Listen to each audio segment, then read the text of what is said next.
Salt Lake City, Utah. Please make some noise for Josh Johnson!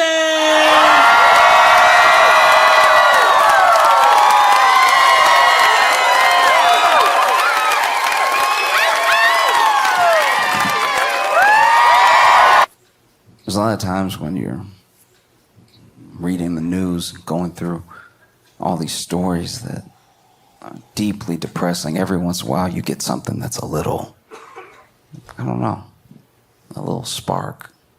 Something that takes your mind off of all the bad stuff, even if it is one of the bad things, you know? Like, I don't know if y'all saw, but Diddy's lawyer trying to quit.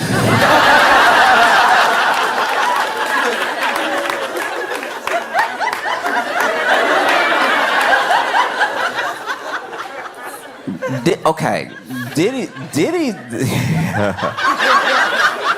If you're not familiar, Diddy is gonna be buried under a prison, but in the Constitution, for as long as we have one, there are things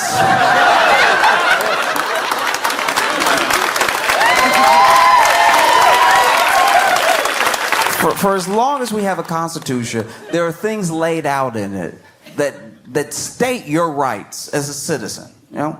And your rights in court. You have the right to not incriminate yourself. You have the right to an attorney. You have the right to a speedy trial.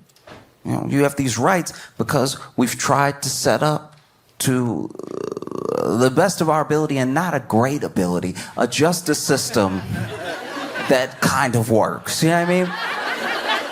I look at the American justice system the way I look at my uncle's car, right? It barely runs, but it does turn on and off. Like, functionally, it is still a car, even if you do have to push it sometimes to really get it started, and you can't trust the brakes. Functionally, it fills the definition of a car. You know? And when I look at the justice system, I'm like, it's a system. But within that system, for as long as we've had it, we've had an individual, whether they did or did not do something, needs to be represented by someone up against the state or the party suing them. And the people that take on these criminal cases, maybe they take them on because they just know our system works best when there's at least someone where it won't be popular, but there's someone to stand on the other side of the thing to make sure that the scales are balanced, that gives an honest effort, even if this person did what they're accused of doing, is a monster. None of that matters, because for the justice system to be a system, we at least have to walk in the door with the scales at balance, right? Innocent until proven guilty, and just something so that we don't all tear each other apart. And then there are people who really believe their clients. They really believe in the innocence of this person. They're like, I know this thing looks bad, and I know from every angle that everyone should just throw their hands up, but I believe this person when they told me that they didn't do it, and so they represent them, right? And neither of those seem to be the case for Diddy. Like that was all mostly theoretical. It's just his lawyer quitting. His lawyer's name, I might be mispronouncing it, but I'm pretty sure it's Anthony Rico, which is one of the most insane last names to have while not wanting to represent Diddy at all. That would be like your lawyer's name being Danny Murder, and he's like, I can't be next to you, though. That's wild that I can't be over here. Because I didn't even know that lawyers, I didn't know that lawyers could quit. Everything I know about the law, I know from like movies and TV and stuff. And usually when you're watching a movie or TV show where someone is having, you know, a butting head scene with their lawyer, it's either the lawyer being like, well, look, if you're not going to be honest with me, you're not going to tell me everything, then you can just find somebody else. And you don't really know what that means, right? Or the person in jail be like, "Oh, you're not even doing your job. You don't even believe me. You know what? You're fired." And then I don't know what that means. But in Diddy's case, this person, I didn't know that you couldn't just quit. I didn't know that you could quit, but I also, if you could quit, I didn't know you couldn't just quit. This is sounding dumber than I'm intending it to sound, but I'm telling you the way I found out. I didn't know that you could quit, and then when I found out you could quit, I didn't know that you couldn't just leave. You have to file a motion to quit. You have to let the judge know I need to quit. You can't just quit the way you quit at Costco. You can't just walk out middle shift. You know what? I'm gonna do something else in my life. And so, he filed a motion so that he could quit, and in the motion he says, "Under no circumstances can I continue." Woof. Under no circumstances can I continue. This man's paying you millions of dollars. Under no circumstances can I continue. And then they, you ask, "Hey, why can't you continue?"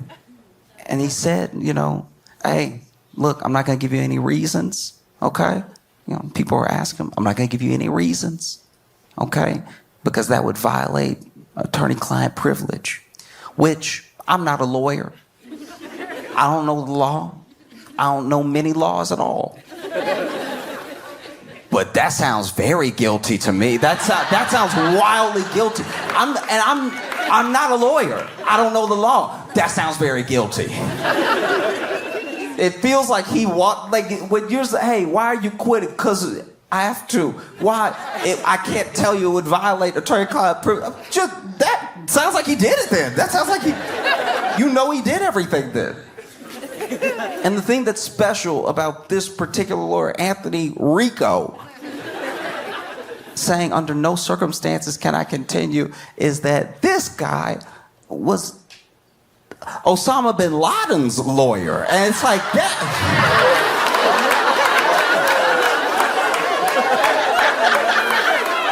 Sir, what did he do?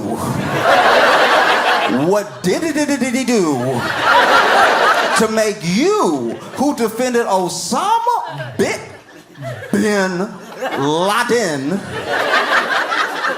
who defended Osama bin Laden in 2001, Pink Osama?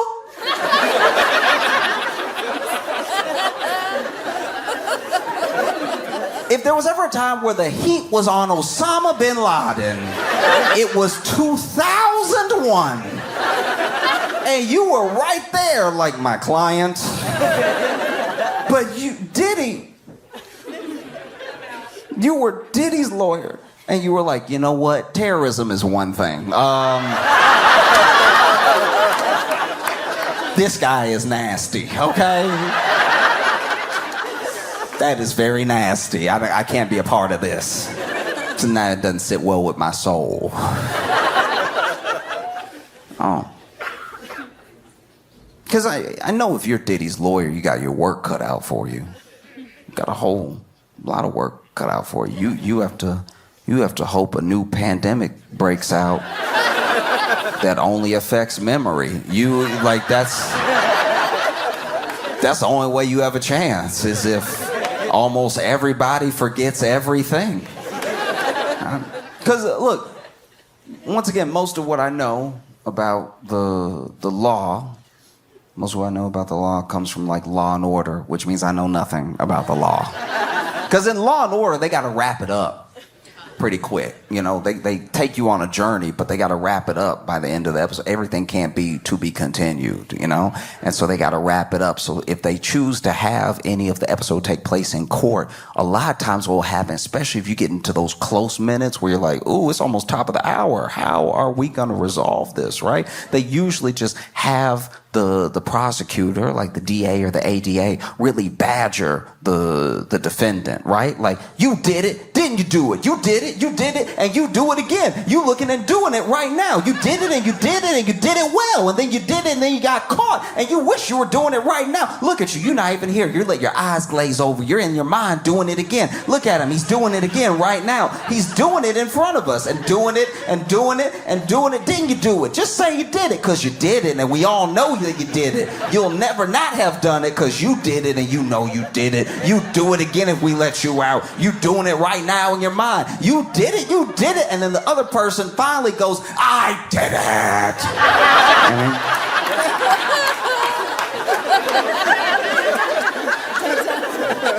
And usually they freak out and they're like, I can't handle having to say no more than 8 times. I did it. Oh no, the jury. Dick Wolf.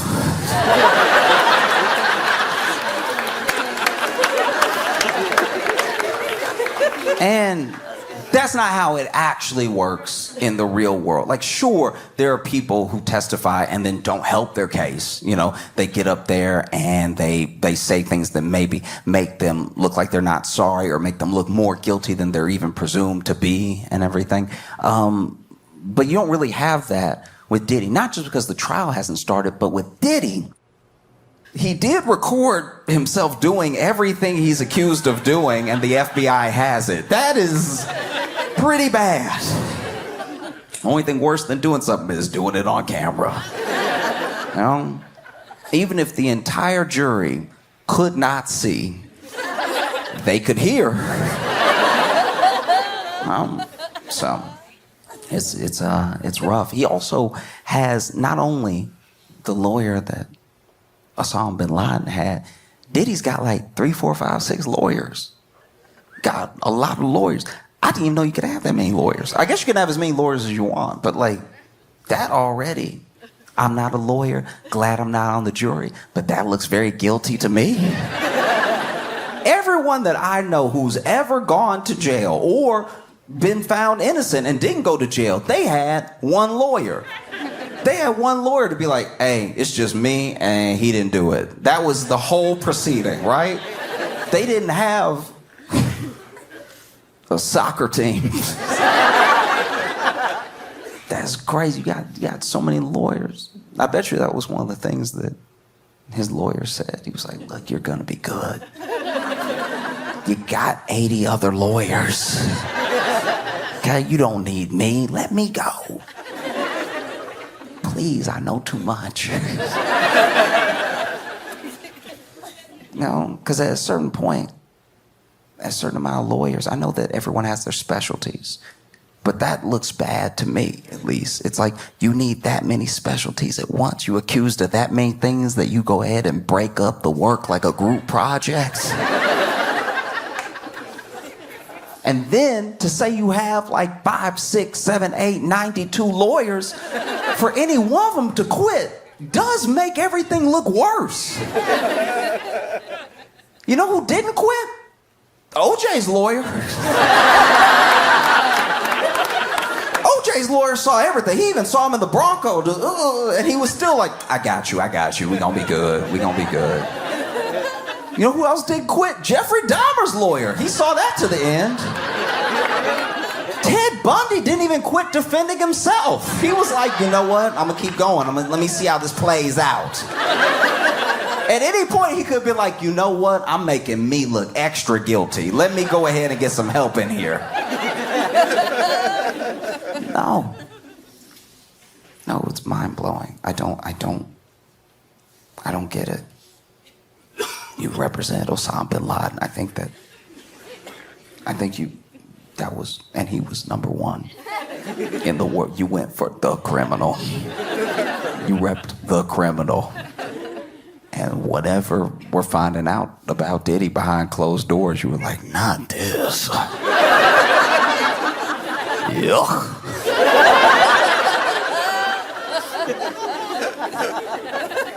No.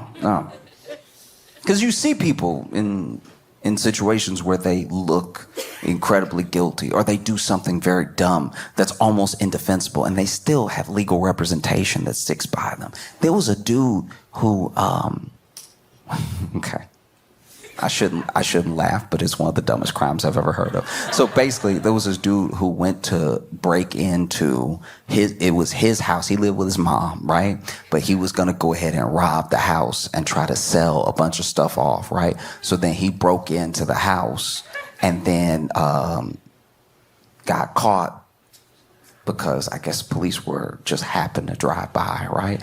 And then they see him breaking the window, going into the house, had a key, breaking the window, going into the house, and then coming out with the stuff. They arrest him, and he can't believe. He's like, you have no right to arrest me. And at first, because he's explaining everything, they thought they had no right to arrest him because it was his place where he lived with his mom, even though it was her house, right? And he said, no, you have no right to arrest me because it's daytime. He genuinely believes you could only get arrested for burglary at night. And his lawyer didn't quit.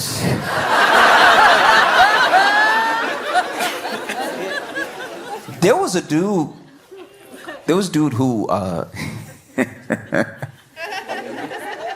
he tried to rob a bank. He ran up in the bank. This was years ago. This dude ran up in the bank and he had his gun out, and he was like, go ahead and empty everything right now. I'll kill everybody. I don't care, swinging the gun and everything.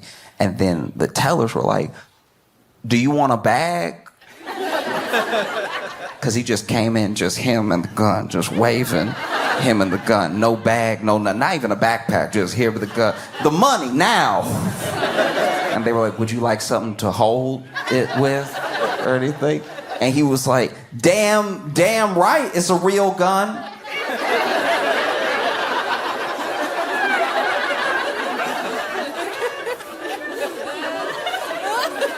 And they were like, sir, we asked, would you like a bag? Would you like a bag with the money? We're getting the money right now, but would you like a bag? And he's like, you're right, I've had it. And then they turned to each other and they're like, I don't think he can hear us. And so then they hit the alarm. The alarm going off, this dude's standing there. I'm waiting for my money. They're like, no, we're getting it.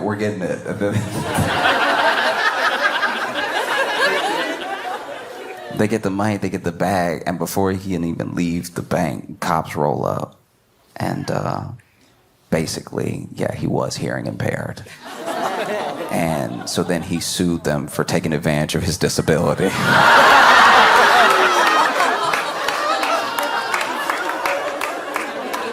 And his lawyer stood by him. Do you see how this normally works?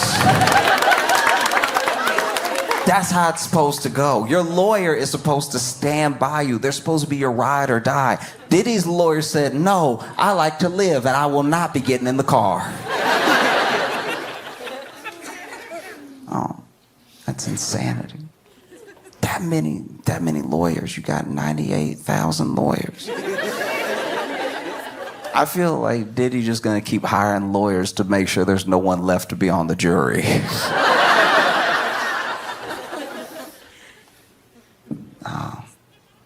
I don't even know what you would do. You know what I mean? Like, when you look at a situation like this where the whole world knows about Diddy and Diddy's case, right? It's global news, right? And everyone is expecting things to come out during his case. So there's more eyes on it than even when it started. It wasn't just a thing that popped up, oh, Diddy got arrested and then it's over. It's the fact that all of Hollywood could be implicated. That's the feeling that people have, right? So people are going to be watching the trial nonstop for every update possible, because maybe your favorite pop star, maybe your least favorite R&B artist, whoever, right, will be involved in this case somehow. And so the whole world will be watching, and the whole world already knows. So how could you not have, in a sense, at least if you're Diddy's defense, a tainted jury? Because how are you going to pull from people who can be impartial, who don't know who Diddy is, right?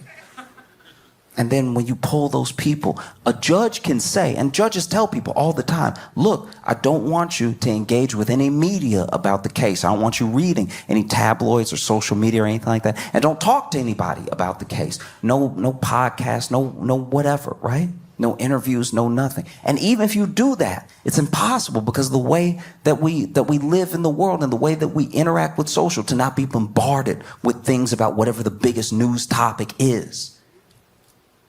So then how is it possible for Diddy to have a fair jury, right?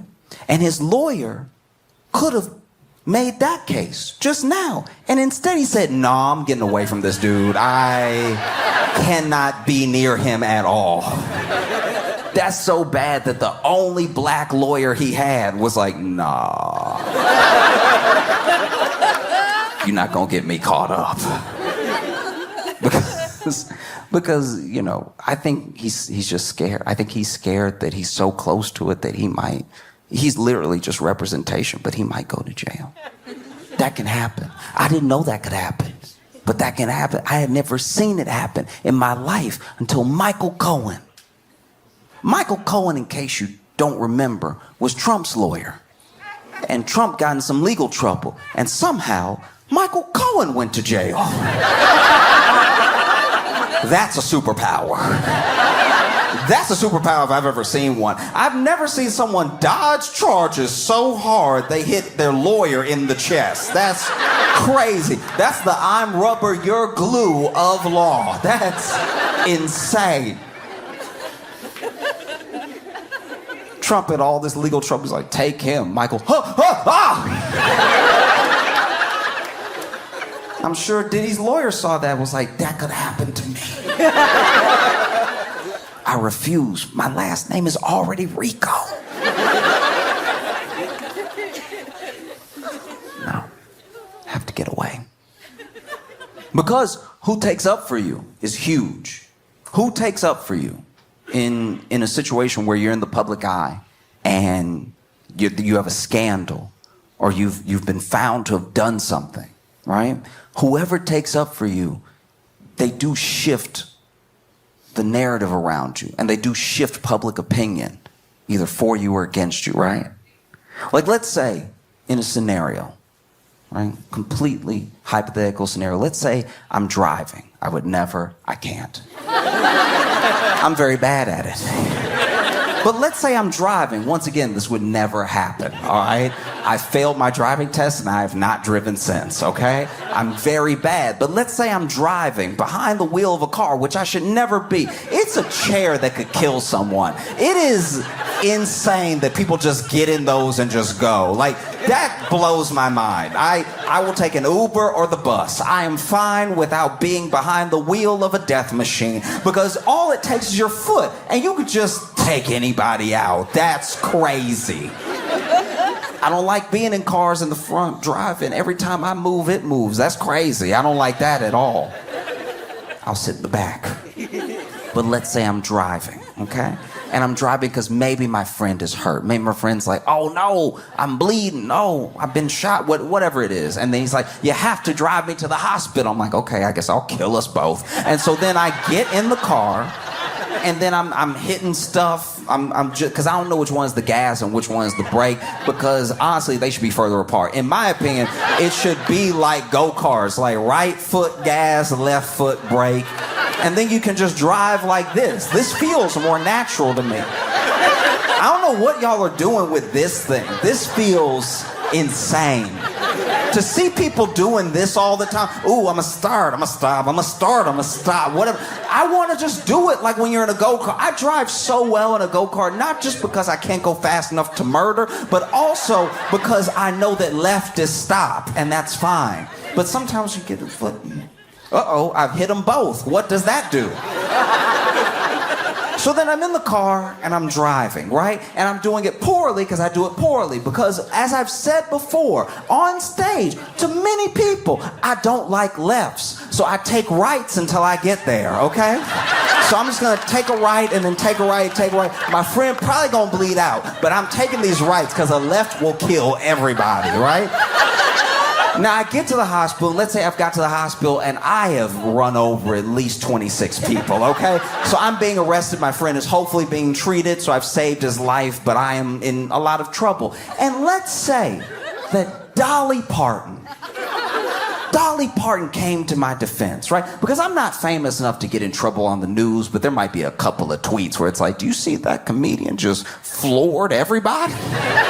Just drove on the sidewalk for 6 blocks and took a right and drove on the sidewalk for 4 more blocks and took a right and drove on the sidewalk for 2 blocks and then took a right and then got to the hospital and hit somebody in front of the hospital. And I only hit them because I was trying to hit the brake, but it should be over here. But instead, it's in the middle. I guess. I don't know. I'm never in the car right there. I don't know what y'all do. Why isn't it just pep? Why isn't it just buttons? Let me hit a gas button. That would be nice. To just have the wheel and then a button. Right thumb is gas, left thumb is brake, and it's like a video game. But instead, you're just over here.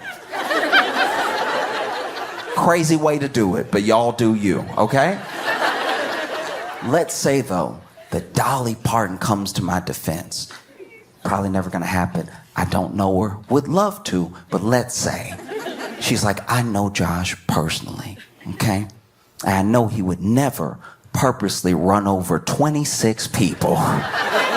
It must have been something that happened. And you say he was in a car. He said he would never do that. It must be an emergency. Oh, he was trying to help his friend. Y'all, please, if you can find it in your heart, to forgive Josh and his dumb feet. I'm just saying, if Dolly Parton came to my defense, I think that would shift a lot of people's opinion of me. Everyone loves Dolly Parton. Everybody knows Dolly Parton is a sweetheart.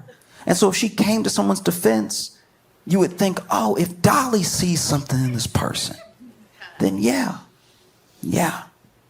maybe they're a good person. Maybe she's right. Maybe he didn't mean to run over 26 people.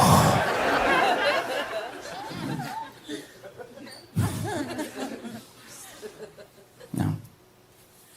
I don't know what Diddy does from here, because the guy who represented Osama bin Laden dipped. I don't know who you get after that. That seemed like the bottom or the top, depending on what your definition of willing to represent evil is. I don't like if the dude who represented Osama is like, I'm a dip, I don't know who else would jump in, you know? Giuliani? Okay, well, he lost his license. I'm positive he lost his license. Maybe I'm wrong. Maybe he's the only one who can do it. I have no idea. Because someone did come to Diddy's defense in the wake of Diddy losing that representation, you know, close proximity to Diddy's lawyer being like, I can't do this anymore. Someone did come to Diddy's defense publicly. Unfortunately, it was Kanye West.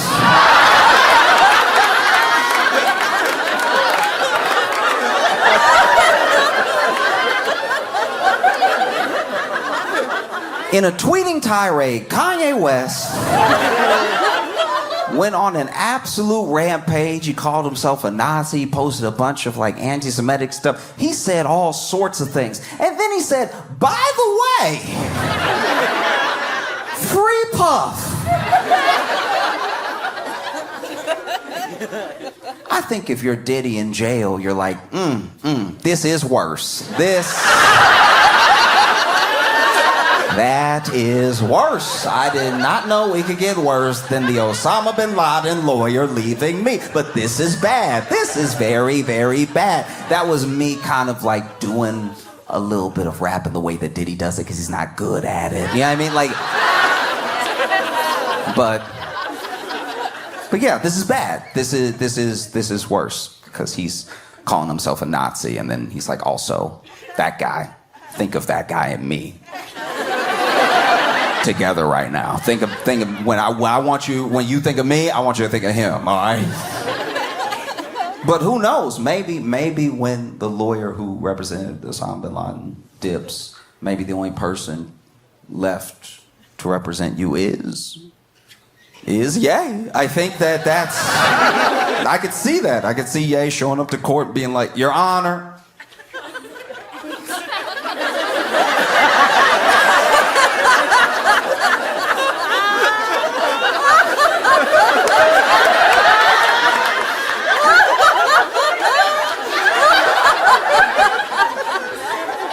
I rest my case.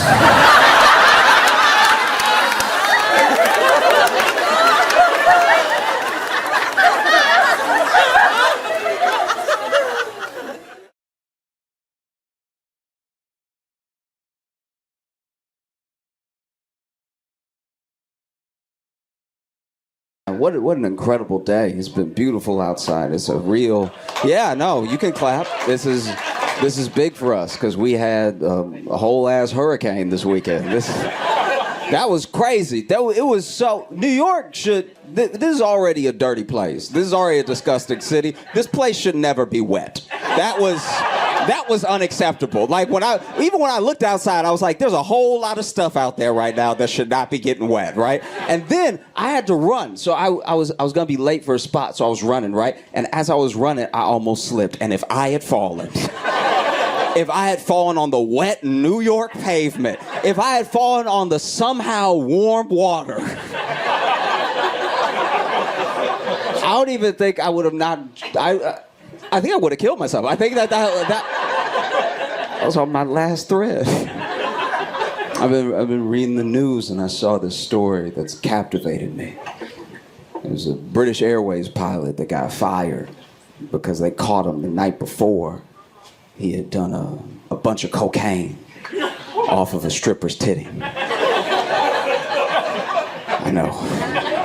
Some of y'all are like, awesome. And I read the whole story, and when I got done reading the story, I had lots of questions.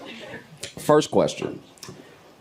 Why is the titty part of the story? That feels, you know what I mean? That feels like the least consequential part. The titty did nothing wrong. Like, it was just being there for a good time and everything. And second, is that why they fired him? Did they go to him? They were like, you don't even do it off flat surfaces. You're not responsible with your cocaine. How can we put lives in your hands when you're this reckless with your cocaine? You know when you put it on the titty, you lose at least half.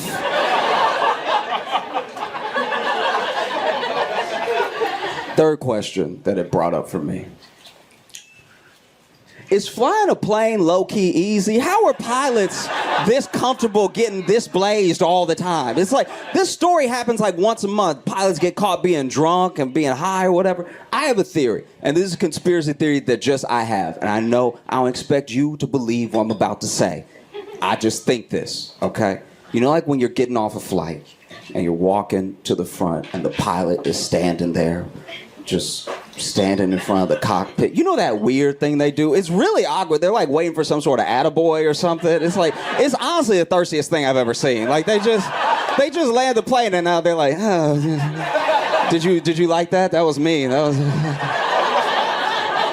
They, like, pilots in front of the cockpit after the flight look like dudes before Tinder. Just like, what do you think of me? So anyway, when you look past them, which I always do, when you look right past them into the cockpit, you can see all these like little switches, all these levers in the cockpit, all these little lights, all these labels. I think, just me, I think none of that shit worked. That's all for show. That's not real. There's a button under their seat that says fly, and they hit that. That's how the plane takes off. Otherwise, I can't believe they're this comfortable being drunk, you know? Because I think it must just be an easy job. Everyone here knows somebody with an easy job that is high for that job 100% of the time. I got 5 friends that are dog walkers. They're on the moon half the week. All they gotta do is walk. Yep. All right. You don't even need to give them a direction. Just they walk until the dog is tired. These dogs look like tortilla chips, by the way, to them. They're very high. I don't know. Just maybe you don't need to fire them. Did they really need to fire them? You know, ask yourself truly. What if he fly better on cocaine? Did anybody ask that? What if he's a better pilot? What if he does a little cocaine and then he's up there alert, just dodging clouds? Let him be. If it's an easy job, let him be drunk and high. Just knock $200 off my ticket. That's all I ask. I'll take a drunk discount. I don't care. You know? That's the other thing. You know, we narrowly missed it by like 2 hours. There was almost a government shutdown. There was almost a whole government shutdown, which is crazy. We send them to do government. We send these people to do government, and they're so bad doing government, they almost didn't have money for government. And then they still weren't going to be fired. You know what I mean? When there's a government shutdown, they just take a vacation and then come back and work it out. It's insane. And they still get paid. They mismanage this shit so badly that it has to shut down, and they still get paid. It's the government workers that don't get paid, you know? Federal workers have to get furloughed. They don't get any pay. FAA up there doing their job, hoping they'll get paid later. TSA doesn't get paid. If you think TSA are some bastards now, imagine them showing up knowing they're not getting paid. If you are not getting paid to do TSA and you still show up, you're doing it for the love of the game, all right? You doing it because you like fucking up people's flights. That's the whole real. Oh, this bitch thinks she going to Aruba. All right, not today. Not on my watch. All right. I can't stand them. They're the worst.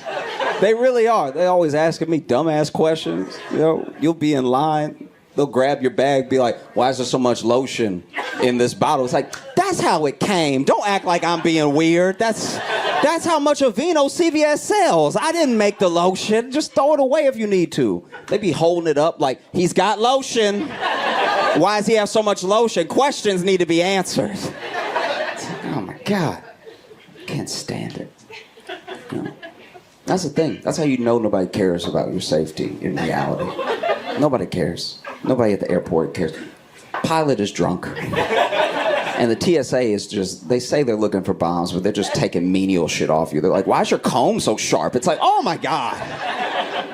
They like trying to check if everything is a bomb, but then they still will let an airport have a Taco Bell. It's like, what about those ass bombs you're sending in the air? That's crazy. It's wild. Because what if something happens, like the Spain plane? Remember the Spain plane? Do y'all know about it? Okay, in case you don't know about the Spain plane, there was a plane on its way to Spain months ago that had to turn around halfway there because somebody shit the plane, all right? And no, the plane got bathrooms. They weren't like, hold it until you get to Spain. Someone shit the plane, all right? That's crazy. CNN reported it. That's how big of a story it was. They had to divert. People were like, is there a terrorist on? It's like, kinda. Like, it was absolutely crazy. Someone went to college, studied journalism, then got a job at CNN. And at 8 o'clock on my TV, they were like, somebody shit the plane. Somebody. That's why I feel like, just roll with me here for a second. Just stick with me. I feel like the world would be a better place if more women punched people. Because I feel like there's a show that I watch. I was raised by 3 women, so I watched a lot of Lifetime, all right? And there was a show on Lifetime called Snapped. If you haven't heard of it, it's a show about women killing their husbands, all right? And just so you know, there's 28 seasons, so women have been cooking, okay? Anyway, I bring all this up because I watch a lot of Snap because I was raised by these 3 women, always watching Lifetime, so then I'm watching and I'm just looking for all the men's mistakes. I'm just like, all right, good to know. But honestly, a lot of the episodes, if y'all have watched the show, the day they kill the husband, sometimes he didn't do anything that day. You know what I mean? He was just like, hey, babe, where's the... Just a couple punches and this whole shit could have been avoided. You know what I mean? Just letting it build up. It's not good, you know? I'm very worried, too. I worry about the economy more and more every day. Not just because I'm getting older and I finally have started to understand it, like, genuinely. Like, a lot of this does not make sense. Like, a lot of what we're doing. I know we all watch The Big Short and everything, but, like, this is actually bad, what's happening. Like, I know the economy is getting worse and worse because more and more of my Uber drivers have been white. And this is terrifying, all right? Is the economy in shambles? What's happening? Do you know the terror that goes through my heart when I open up Uber and it says Spencer will be there in 3 minutes? I'm like, nuh-uh. Whatever happened to him is happening to me next week, all right? This is very bad. And the worst part about having a white Uber driver is their honesty. You know, because I'm a jovial guy. I get in the car and I'm like, hey, how's it going? You know, white Uber driver tell you the truth. They will. They'll let it all out. You know what I mean? Hey, how's it going? She took everything. Like, oh, yo. I did not know. I remember the first time it happened. I'll never forget my first white Uber driver. Tyler. I got in the car, I was like, hey man, how's it going? He's like, obviously not fucking well. I'm like, okay, whoops, my bad. You all been great, thank you so much. I'm Josh Johnson. It still sort of blows my mind. I can't believe it, if I'm being honest.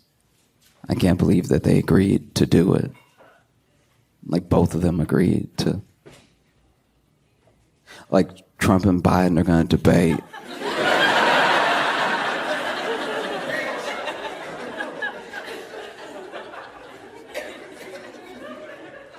They both agreed to debate. This was crazy about them debating. We know how we feel. Like, it's weird that both of them were like, you know what'll do it? You know what'll lock it up? If I talk one more time. That's what the people want, you know what I mean? They want to see me at the booth. That's what... No, it feels crazy. There will be, I can only tell you this. It's months away, I'm sure. But whenever it happens, the only loser will be us. We will...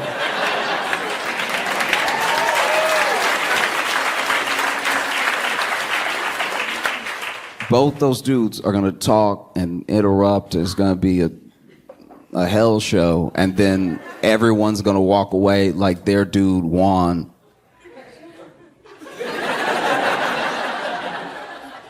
And I do my best to be honest with you and be honest with myself. It does make me nervous, and I think everybody's nervous. I think all parties involved are nervous. You know, I'm nervous for Biden to debate because I'm nervous when Biden talks.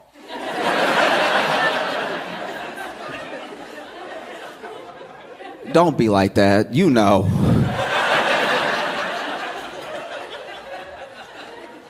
You know what I mean? Like, I think this is the best way I can relate it. Because Biden starts sentences ambitious. The way I relate to how Biden talks is when I first moved to Chicago, right? I didn't have much. And I moved, and I really wanted to clear my head because I was overwhelmed with the move, right? And I was like young, but I was still scared. I didn't feel like I knew enough people to really have like a support system or anything. And so I was like, you know what? I'm just gonna learn the area. I'm just gonna go for a walk, and without my phone. I don't want to be in my phone. I want to learn the neighborhood. I'm gonna go for a walk. I'm gonna clear my head. So then I left my phone at the apartment, and I just went for a walk, and it felt good. It felt genuinely great to just not have people texting me, not be getting notifications on my phone, not get distracted from anything by my phone, and just look at what a beautiful city I had just moved to. And the weather was nice. Y'all would have appreciated it. It was very sunny. All the white people were smiling at me. It was, you know, black people too, but just there's a certain, I don't know. And, you know, after a while, you know, 10, 20 minutes, I don't know, I didn't have my phone. So I don't know how much time had passed, but I got to the point where I was like, all right, I'm feeling good, I feel better, let's go back. And I turned around and I was like, uh-oh. Because I just moved to a new city, and I knew my address, but I didn't know much else. I don't know how many lefts I took. Like, I was just sort of following the sunlight. I was letting them lead me, and then Now I'm like, uh-oh. And so it took quite a while. It took a much longer walk than I anticipated for me to get back home. And that's what every sentence Biden says feels like. It feels like, because you can see when he start, he ready. When those first two words in, it's like when somebody try to run and they can't really run, because it's like he start off hard, and then by the middle, you can see in his eyes, he's like, oh, where was I? And then by the end of the sentence, he's like, I think I stuck it.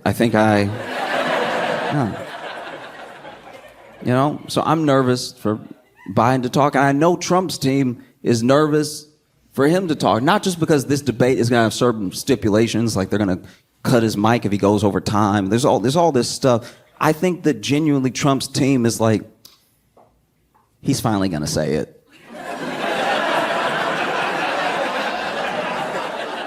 We've managed to go 9 years without him saying it, but he gonna slip. He gonna say it.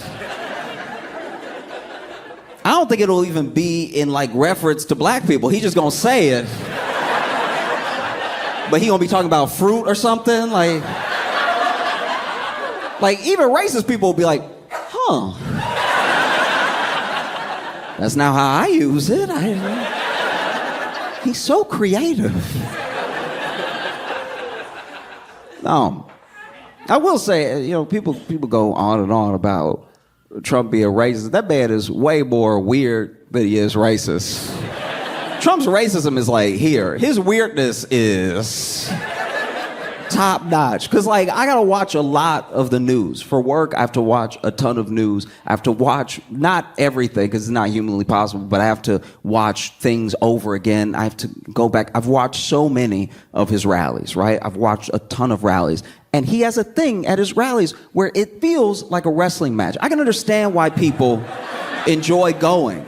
I do. I get it. Because it's politics for sport. Like, you know when to boo, you know when to cheer. It's theater, right? And he is good at it. We'd be delusional to pretend that he's not good at it, right? But every once in a while, even he won't know what should be next. Like, I was watching this rally where I think he was going on like immigration, then he was going on like finances and Wall Street and stuff, and then out of nowhere he just started talking about the water pressure in America. And you could tell people who had just been cheering were like, I guess.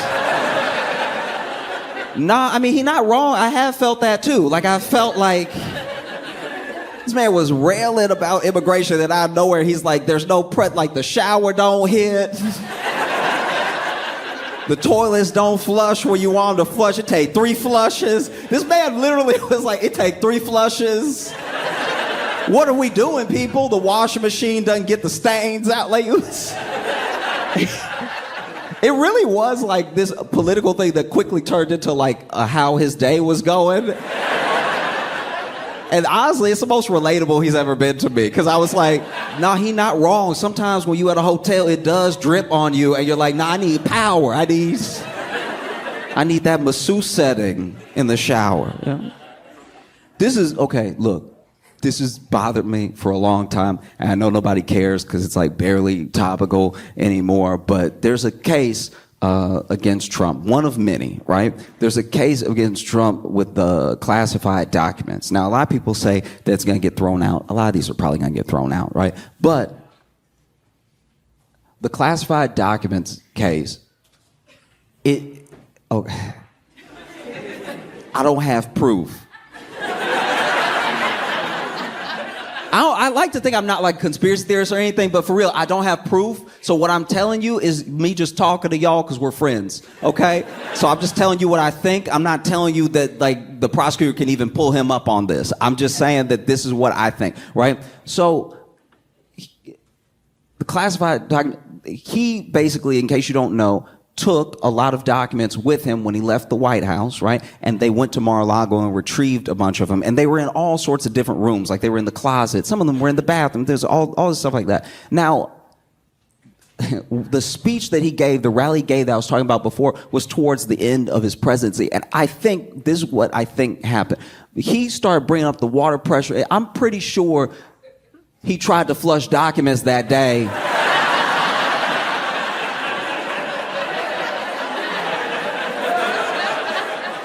Before the rally, like they were like, Mr. President, we have to go. Like we have to go. We're going to be late. And he's like, you know, he read something that didn't seem good. Everybody jokes he can't read. The man can read. He probably read it and was like, this one. And then he flush it, and because it's printer paper, it doesn't go down like toilet tissue. So then after the third flush, it's not going down. He's like, this country is doomed. All right, this should have been gone down. And so then when they went to Mar-a-Lago and there were all the documents stocked up to the ceiling in the bathroom, people were like, why were there documents in the bathroom? I think that those were unflushed documents. I think that... I don't have any proof of what I'm saying. Take it all with a grain of salt. We're here to have fun. But no, I do think Trump's team is a bit nervous because the agreement for the debate had like very specific stipulations that like some people saying were fair, some people were saying were deeply unfair and everything, but a lot of it just doesn't play to what Trump is good at. You know what I mean? Trump is good with a crowd, and they didn't want to have a crowd, stuff like that. And I don't know. As much as I, pick on Biden about talking, Trump has his stuff too. Like, I remember that time he tried to say origins. In case you haven't seen the clip, it's phenomenal. Basically, it's rough, because I'm not even kidding, I'm being real with y'all for a second. I did feel bad for him in that moment, because you can tell he know the word. You can tell he's trying to say he's trying to say origins, and he keeps saying oranges. But he doesn't mean to. It's like when you keep texting the same auto-corrected word and you don't mean to, you know what I mean? Like your friend texts you something crazy and you try to text back like, fuck, and then you end up texting back duck, and then you text duck again. And then you text duck one more time. And then you get upset, so you just text damn it. Like, that's...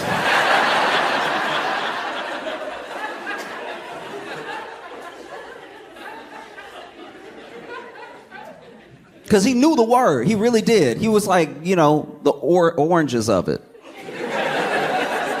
And you can tell he got a little embarrassed because he know he on TV and everything, and so he tries to back up. He's like, the oranges. The oranges. It was like watching somebody with their phone, but in his mouth. He was like, and I was also like, he needed to tell his mouth to act right, because I can tell his brain knows the word, because he kept saying oranges. He's like, the oranges, the beginnings. Where it starts, the oranges, the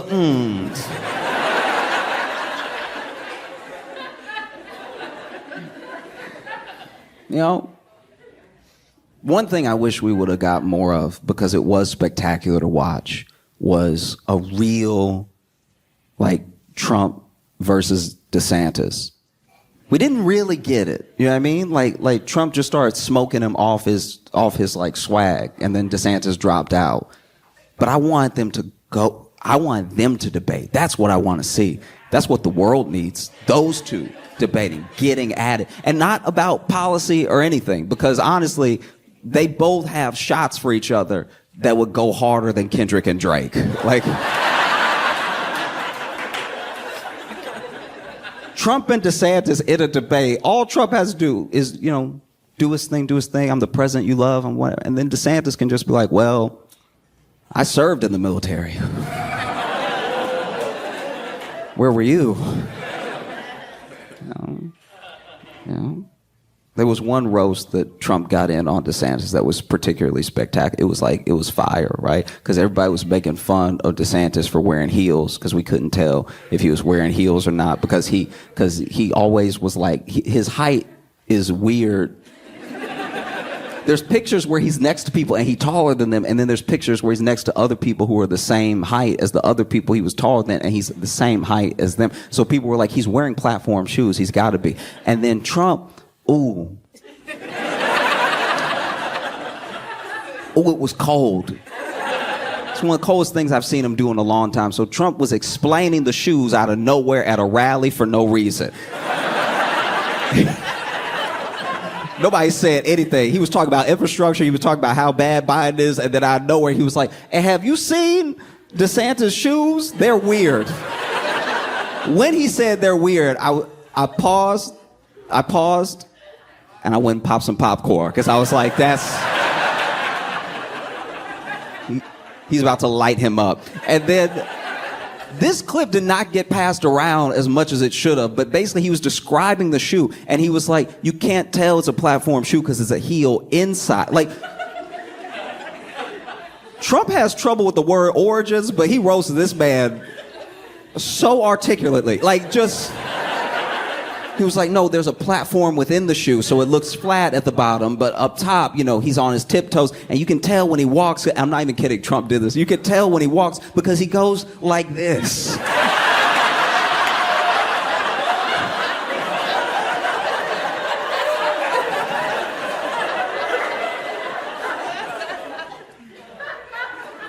Wow. That's my main thing with the debate, too. Biden versus Trump debating. Again, we didn't get anything out of the last one that they did. You know what I mean? And I just think, okay, I do think it would be funny if, remember, we're here to have fun. It would be funny to be cool. It would be funny to me if during the debate, one of them died. Like, that was, like, that's...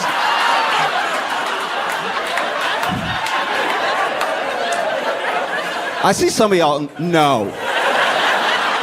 We're here to have fun. We're here to have fun. Don't do that. No. Cut it out. You know that is because these are very old men. They're both so old, they both used to be president. Like, yes. Do you know how old you have to be to used to be? The job you don't get until you're 70? That would be very funny if mid-debate one of them just tip and die.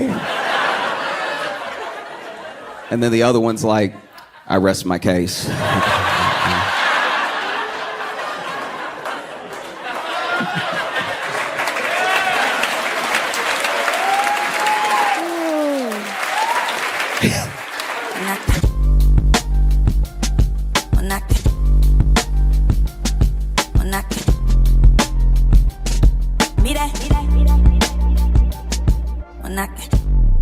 Make some noise for Josh Johnson!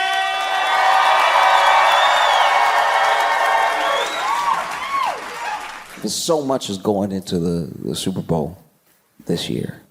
Not only is it Chiefs versus Eagles, there's so much more at play, you know?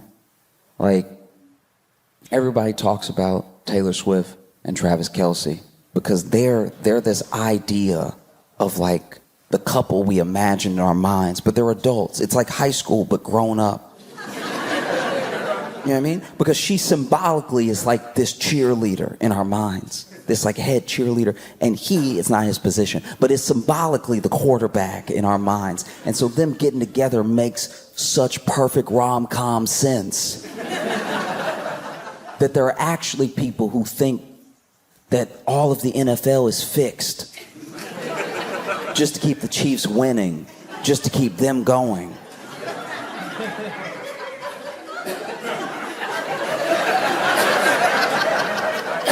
And honestly, you kind of have to give Taylor props. There are people that think she's so powerful. She is single-handedly shifting the course of the NFL. You know, because this is my thing with it. You know, if it's fixed, why would they be tackling so hard? You don't need to sell it that bad. If most of the teams know they're not going to the Super Bowl, I think you lay off of a couple hits. I don't think anybody's getting CTE as part of a script. I look at Taylor Swift, I look at what they did to Taylor Swift, especially that part of the season when her and Travis Kelce were just starting to date and they cut to her for no reason. And then people got mad that they were cutting to her. They'd be like, why do you keep cutting to Taylor? But Taylor can't control the camera. Taylor was just trying to eat. And then they cut to her, and then she's doing her best to probably not look annoyed, but also she's genuinely having a good time. She's there with her friends. Yeah, touchdown, yeah, right. But then people are like, why do you keep cutting to her? I don't know. This has never happened before. Cameraman's excited too. They might not even mean to cut to her every time. They're just probably like, man, this is a good play, but I wonder what Taylor's up to.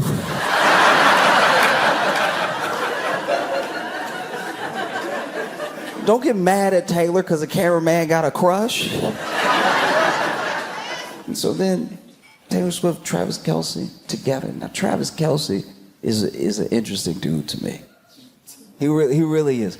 Because Travis Kelce, up until this point, I don't know him that well, I don't follow him that closely, but I think he had like mostly, if not only, dated black women before Taylor, you know? And so he has like a fade.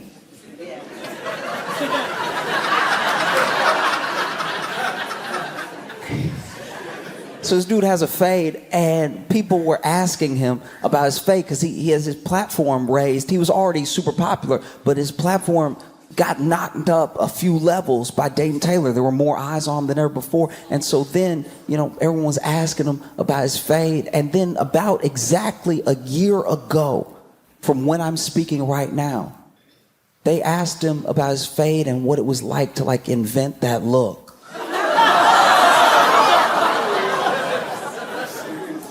And to his credit, Travis Kelce said, it's the first day of Black History Month.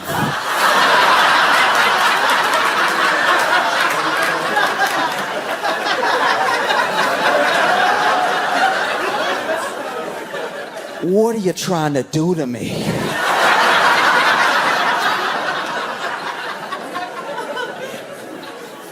Which, what an answer. You know what I mean? Like, this is the thing I really didn't think about until that moment, is that if you're like a white dude, right?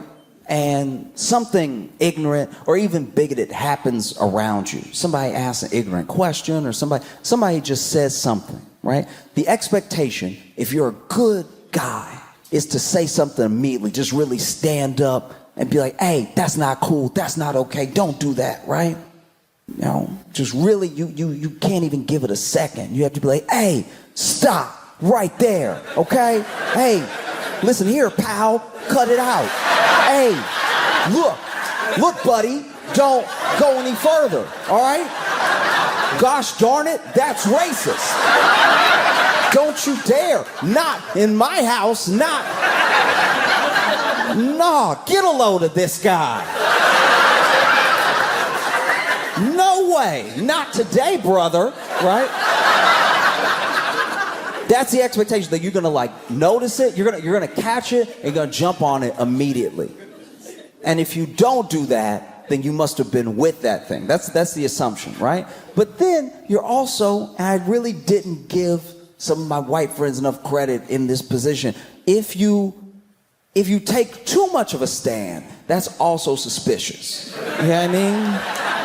You hear me? Like if something like ignorant happens around you, or an ignorant question gets asked of you, and then you're like, what? No! Racism? Not today!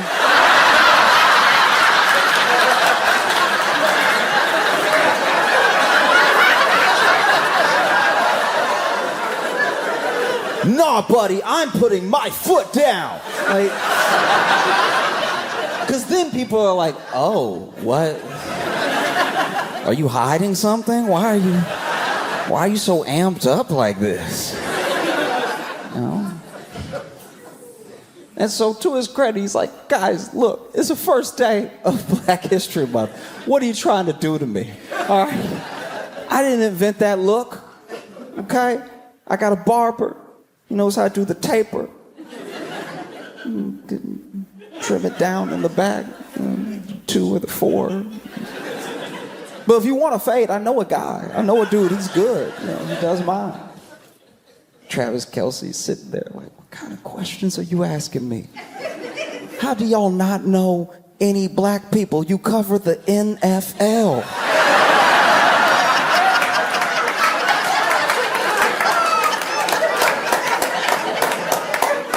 What's wrong with you? You know? And Travis and Taylor together, they do, to me at least, you know, the little bit that I engage with it, because I don't necessarily follow either one of them closely, but every time I see them together, they do look like picture perfect in a way where I'm like, okay, obviously you're going to get the conspiracy theories, but the conspiracy theories were weird to me because they were like people upset, but what's there to be upset about? It's football. She's blonde. We're in America. This is the most American thing that could be happening.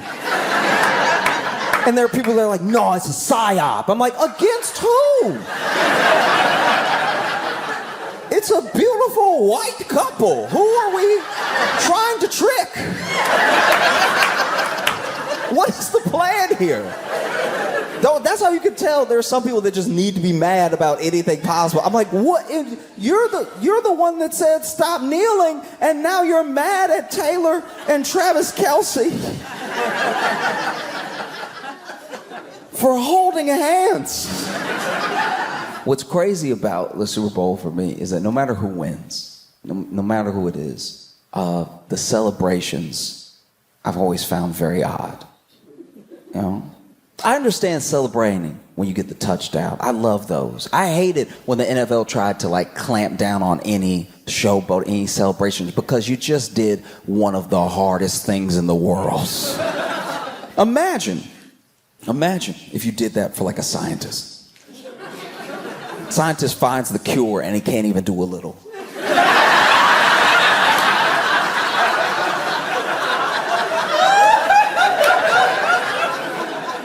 And you're like, Josh, why are you comparing scientists finding cures to players getting a touchdown? I'm telling you right now, they're almost as hard as each other. Because I have some pretty sizable individuals in my family, you know. And I have a cousin, he's 2'11", all muscle. If I wanted to get around him, I'd need something sharp. So trust me when I tell you, if I get around this man and then outrun him and then get a touchdown, I'm hitting it hard. I'm hitting it in his face because it may never happen again. I love like a good touchdown celebration. They spike that ball and then you see what moves they have, because these are big men. These are very big men. So they're not always the most agile. Like, they're good at running, but usually in a straight line. A lot of the times when these players fall, it's falls where, look, I'm not a professional athlete, but I don't tip that easy. Every once in a while, you'll see an NFL player run it, and then somebody just sort of moves their shoulder, and they're like, uh-oh, uh-oh, uh-oh.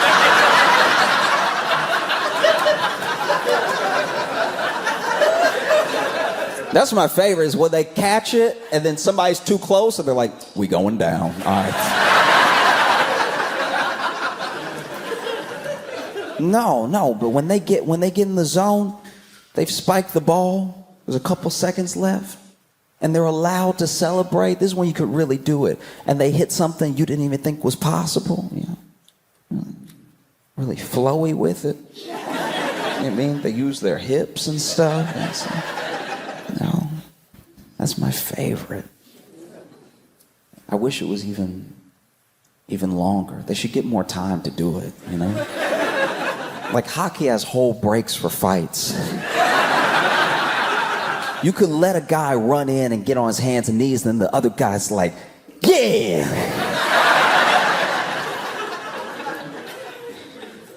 No, I'm telling you, it's a beautiful thing to see them that excited, that happy. This is what they work for. This is what they put their bodies on the line for, and it's why they're in pain most of the time. These dudes retire, and it's not like they can just take an Advil. They just have headaches for the rest of their life. And so in this moment, they did what they came to do. They scored. Maybe they won. Let them celebrate, you know? Some of the celebrations I don't get, though, like when they win and they have to throw some sort of liquid on the coach, I feel like we never ask the coach how they feel about it. Because they don't always look excited. It's almost like a requirement that whatever it is has to have some ice. And it has to be a surprise. They never do it from the front. It's always just poured all over the coach. Why is it? They win. They did what they came here to do. And they look at the coach and they're like, yeah, drown him. He'll love it. On top of everything, with Travis and Taylor and the Chiefs, you have the Eagles. Eagles fans, truly remarkable. They're terrifying. And it doesn't matter who wins, because whichever city wins, this happens every year, every Super Bowl, every Stanley Cup, whichever city wins looks like it's been attacked the next day. Why is it that the winning city looks so busted? The day you won, why are you tearing up your city? The team will win, and then their own fans will go out into the city and cause so much destruction, you would think the other team sent their city. Like, go get them, Kansas City. What they did to us. You know, I've watched it happen. You know, I lived in Chicago when the Blackhawks won the Stanley Cup. And a bus. They were leaving, everybody's excited. And then there was just like a group think, that's a bus. It shouldn't be right side up. Let's go correct that right now. And then the bus driver is sitting in the bus like, y'all, I'm your ride. Why are y'all? We're going down.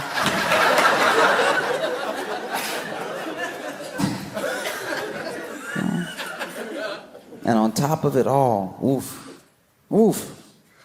you have the Super Bowl halftime show performed by Kendrick Lamar. And as far as we know, SZA and potentially some other guests, you know. And this is wild. You know, Kendrick said it about himself, but truly, we're seeing astronomical, historical levels of him being the biggest hater in the world. Fundamental hate. A hater where I pray I never have a hater that plans as well and executes hate so efficiently as Kendrick Lamar. This man hates the level of hate. Okay, so if you are not aware, in the beef between Drake and Kendrick Lamar, the first song that you could say maybe even kicked off the whole thing, some people say it was like that, but some people say it was First Person Shooter. And in First Person Shooter, Drake says, big as the what? Big as the what? Big as the Super Bowl. And I guess Kendrick said, challenge accepted.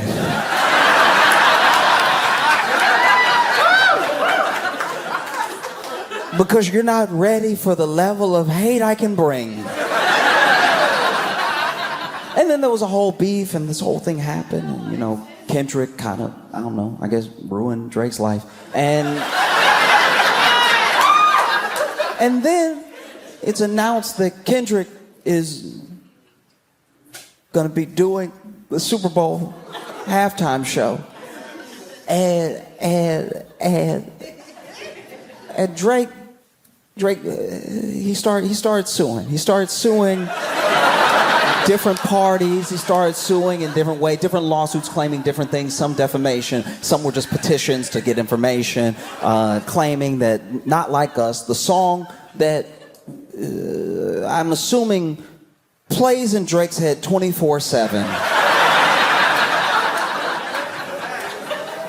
You know, that song that they use bots. They must use bots. That's why it's so popular and everything. And then he withdrew one lawsuit and he filed another lawsuit. And it would seem, I'm not Drake and I'm not on his team and I don't know his lawyers, but it would seem that all these lawsuits are to, in some way, hopefully, possibly, stop Kendrick Lamar from performing Not Like Us at the Super Bowl. That is what a lot of people think all of this is about. He just doesn't want him to perform that song at the Super Bowl. And so maybe he thinks that if he causes enough legal trouble and kicks up enough of a fuss, that the NFL will be like, hey, sir,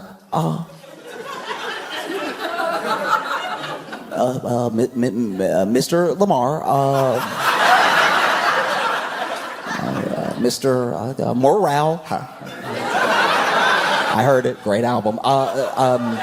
If you could not do this one, because we just don't want to be involved in any suits and stuff. I think that's what Drake was hoping. And it appears that has not worked, because then a representative for the NFL came out and said Kendrick can do whatever songs he wants, whatever. It's his halftime show, so let him perform. You know what I mean? And that's got to be rough. That must be rough if you're Drake to hear that, because now all Drake can potentially do is sue sound. That's the only thing he hasn't tried. If he comes out and it's like, hey, anybody making noise can get it, all right? It's the only thing I can think of. You know what I mean? Because it must be terrifying. If you're Drake, to think that Kendrick might perform Not Like Us at the Super Bowl halftime show, one of the most watched events in television, period, might be him doing a song he wrote about you. A song that already, as I'm speaking, has won 3 Grammys. That's gotta be terrifying, to think that he might go out there and perform Not Like Us at the Super Bowl. And the audience knows every word. That would be terrible. That would be, because I would never want to know that. Even if somebody made a song that was devastating about me and my life, and it really tore me up and everybody liked it, I wouldn't want to know that they knew it word for word. You know? That's got to be terrifying, to think that Kendrick Lamar might get out there and perform Not Like Us. Might to a loud stadium of fans screaming. You know? Try and strike a chord, and it's probably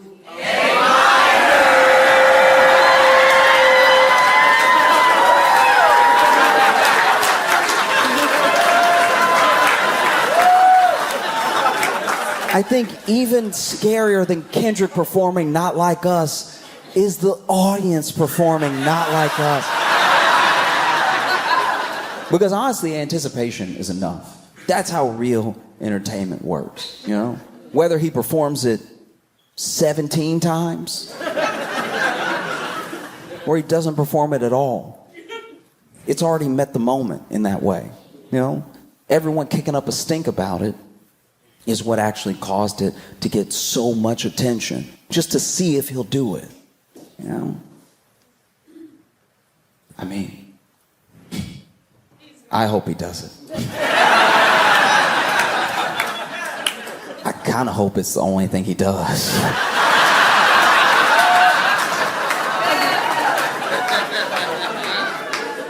Mainly because the Super Bowl halftime show is recorded and it has all of its own production elements that gets them submitted for the Emmys.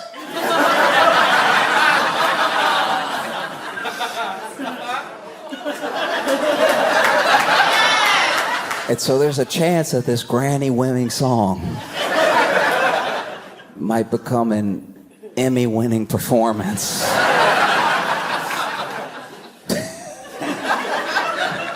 Oh. I will say, though, sometimes it feels like with sports, it's the only time you see so much investment. You see so much come out, like just thrill, agony, all these emotions around a dude's team, around that game, around players and stuff. And I think it's because like sports is one of the few places, maybe even one of the last places, that like a man can express all the aspects of human emotion. He can cry over his team losing. He can be elated. He can be like giddy like a little kid or something. And it's one of the last like socially acceptable places. It's very easy to say like, no, just cry. It's okay for men to cry, but you're not ready. I love when people say like, no, come on. Just break through decades and generations of trauma to just like do what feels like what you want to be doing. No, the only thing stopping you is your mind. As if it's that simple, Sports is one of the last few places that these bonds can be created and that you can fully express yourself. It even creeps up in little different ways. Things that you are innocuous enough, but they run cover for other things, right? Like, let's go. Every one of us here knows a man who has a water bottle. Maybe it's half full, maybe it's a quarter full, but he throws it up in the air. And it flips, and it flips, and it flips, and then if it lands right side up on a flat surface, he will lose his mind.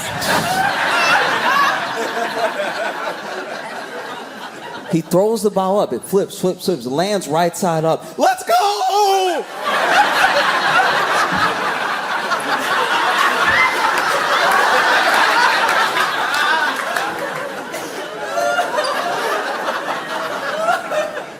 Like, let's go was just invented to run cover for dudes crying. It is. Go! It's the same mouth movement. It's the same shapes. And if you scream, let's go hard enough, you can squint. And when you squint, people can't tell you're crying. Because we've all known a man. All of us here have known a man where his team, whatever the reason it is that he loves that team, it doesn't matter. His team is down. All right? Loved this team since he was a little kid. Memories going to the stadium and everything. His team is down. It's a very important game. Playoff game. Maybe the game that decides whether or not his team goes to the Super Bowl. This team that he loves, who maybe has never got this far in a long, long time. And they're down with 3 seconds left. They have possession, and they throw a Hail Mary pass. All right? Wide receiver is running for his life as hard as he can. He jumps up in the air, and then by his fingertips, he manages to get control of the ball in the air. He clenches it tight. He lands. Touchdown. Touchdown. The team was behind, and now they're ahead. They've won. There were 3 seconds left. The game is over. And then your friend, who's not on the team,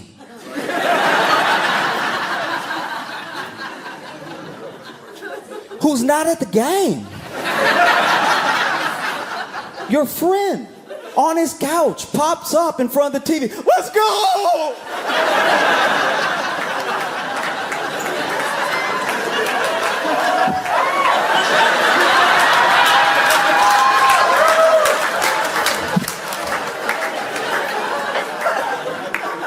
Like, truly, as men, I don't even think we would need let's go if we just felt more comfortable saying, I really needed that.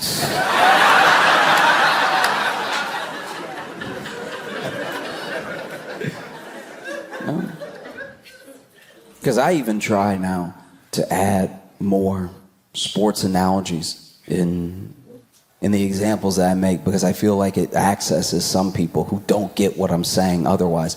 There are people that are truly, we give them a bad rap and everybody makes fun of them and everything. But there are people who are genuinely very, very intelligent. You can tell they're intelligent because they find a game that they love and all the game theory around it and all of the possible combinations of what a play could be go through their head. They can screen a play perfectly, almost like it has the lines that we see on the screen, right? But for them, it's playing out perfectly. They know what's happening next. They know someone's made a mistake as soon as the play starts because they understand the game that much. They just don't ever, ever, ever know why their wife is mad.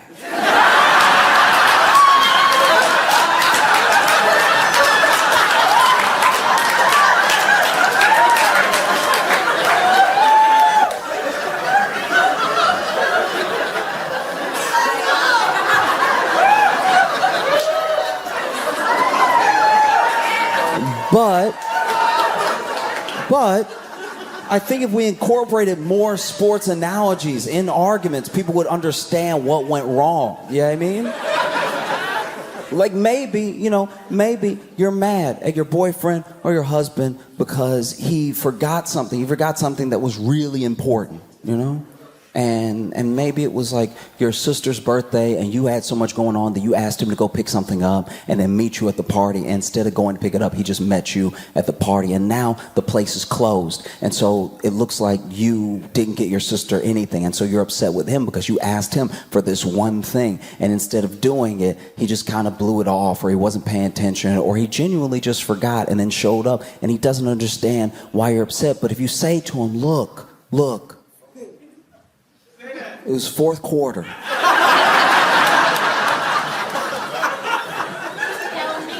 It was fourth quarter, and you're at the 3rd-yard line. Like, you're in danger of the other team getting a safety. That's how clutch this is. You only have a few seconds to pass off that ball, right? And if you don't do it just right, that's it, you know? We're not coming back from this, you know?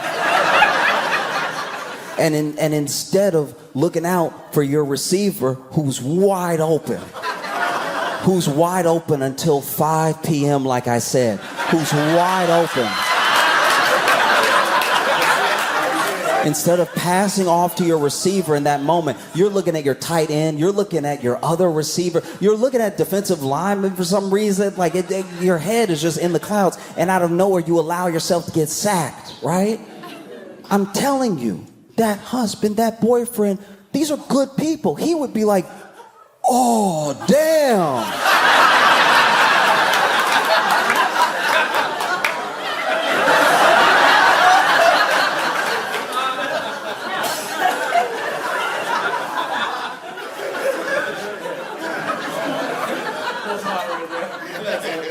Her present was the receiver. Oh. Got you. My bad, baby, my bad. No. Even in instances that people are like insanely divided on, like to the point of threats, to the point of the threat of violence, even in political arguments, if you use some sort of football analogy, sometimes that cuts through, you know? Like if Trump is the quarterback.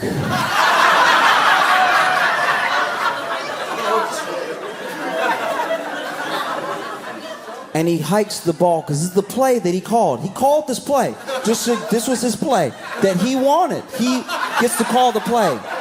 Not always, not every play, but this play specifically. He called this play because he wanted to do it, because he thought it was a good idea. This was his play, right? And then everybody was open. The tight end was open. The wide receiver was open.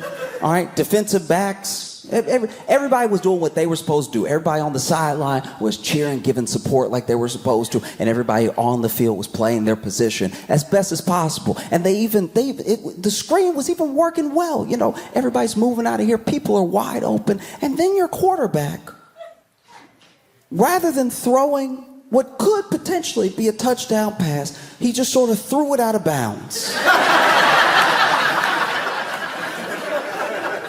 Which is confusing.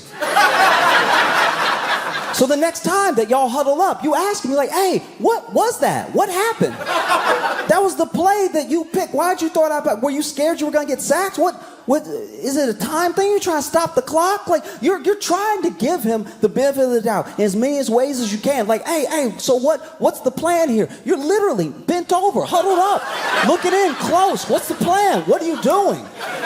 What is the goal here? Because I thought I was playing my position perfectly, and then you do the. So what's next? What happened? Tell me what happened. And then your quarterback is like,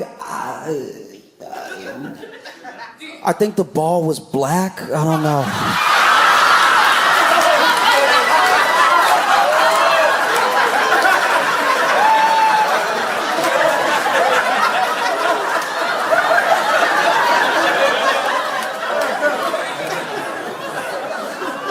You know? I'm just saying, right? I'm just saying that when I tune in to the Super Bowl on Sunday, I plan to watch a good game, hopefully a game that makes sense, hopefully a game that is epic enough that it can yield more analogies for my daily life. And if Kendrick Lamar performs Not Like Us, I'd be a liar if I didn't tell you that even though I wasn't on stage and I wasn't at the game, I wouldn't pop up off my couch like, let's go!